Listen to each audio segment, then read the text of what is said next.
Basketball, you betcha we're back. It's another week. It's another fun-filled week, of course, of basketball training. I hope you're so ready to get it in with us, Basketball U, and all of our friends that we got here at Basketball U. And I want you to know one thing. Whatever you do, you're competing versus you. Don't worry about what everyone else is trying to do. Basketball U, let's go. Let's get ready to get into it. Today, I'm going to introduce you to that same workout we were doing, but I'm going to put a little extra in it now. We're going to wave dribble. It's the wave drill, right? So we're going to get the wave dribbling, and we are going to first wave the dribble. Then we're going to attack the gap, right? We got the A gap, the B gap, the C gap. Then we're going to counter. Now when you counter, okay, we are going to then attack that second layer of cones with another counter as well. Okay, so I want you to do all of this together. This one takes a little bit of time. So breaking it down again, okay, and we may have to pause the video for you and talk to you about it, but it's going to be the A gap, the B gap, and the C gap, okay? Now, these aren't real gaps in the game. This is for the drill, okay? But what it is representing the areas on the wing of where you can attack, okay? Notice I don't have the three cones all the way down in the corner because that's not realistic. You're not going to wave dribble somebody all the way to the corner.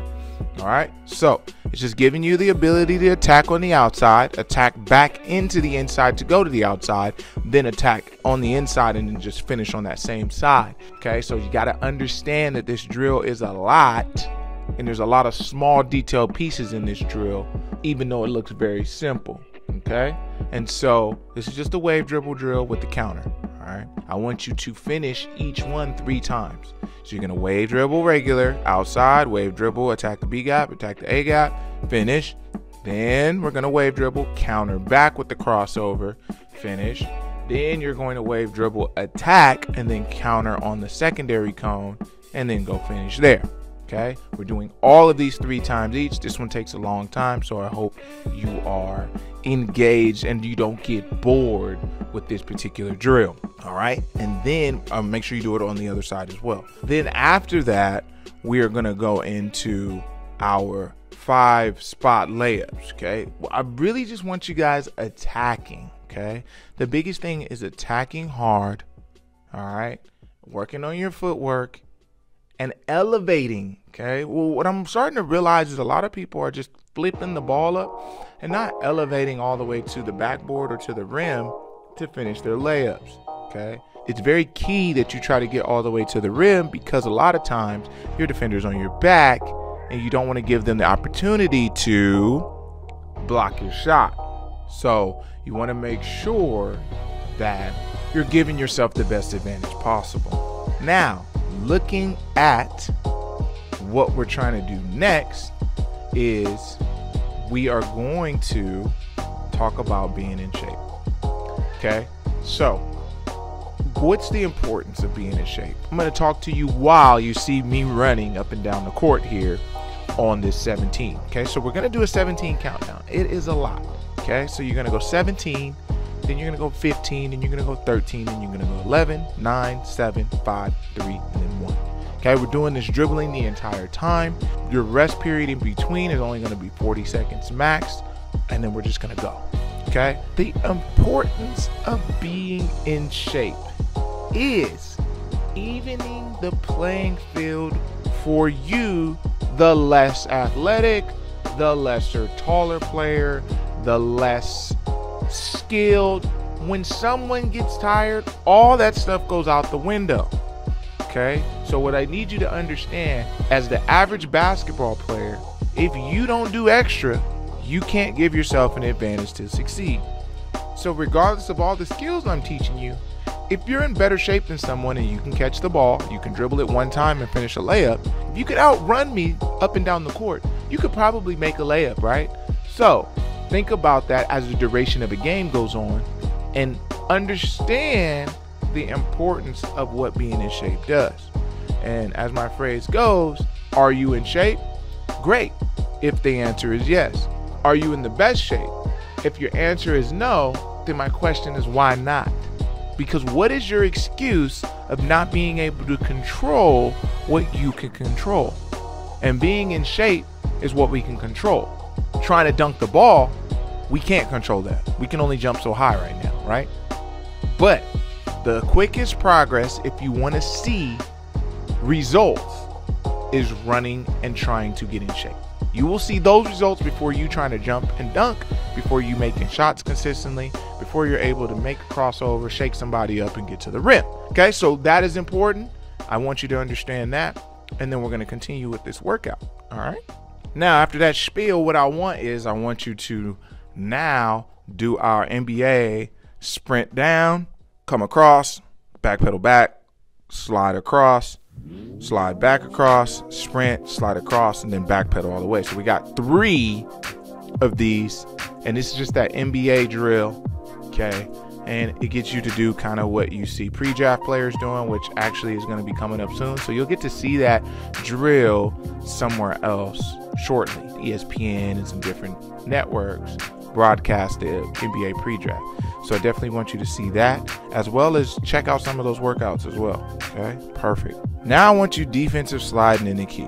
Okay, I want you to give me a 10-second quick feet before you start sliding. Okay, so even though we do it for 30 seconds, I want you to give me 10 more seconds of quick feet. Okay, that's with your feet going simultaneously up and down. Boom, boom, boom, boom, boom, boom, boom, boom, boom, boom. Yep, that's the rhythm. It's almost like you're tap dancing, right? And you're going to be going that fast. You're going to do it for 10 seconds. Then you're going to slide like this from side to side. And you're going to do that for 30 seconds. Okay, I want that 3 times. Now, again, your quads are going to be throbbing when you're doing all these defensive slides. But again, it's to work that fatigue and that tired feeling that they're going to feel, and being able to push through that. All right. And then something that I want you to do that we have left in our workout is going to be just, again, working on driving and attacking. So we'll go from the baseline, drive and attack, and then we're going to also come from the side, drive and attack. Okay. And then our last conditioning drill, we're going to do zigzags. We're going to do zigzags with dribbling, zigzags defense. All right. And that's really what we're going to do. Again, when you are doing the zigzags, yes, I've talked about going north and south, but we also have to understand how to change direction in an area of stepping or directional movement of the way we're going, and be able to change direction in that awkward way.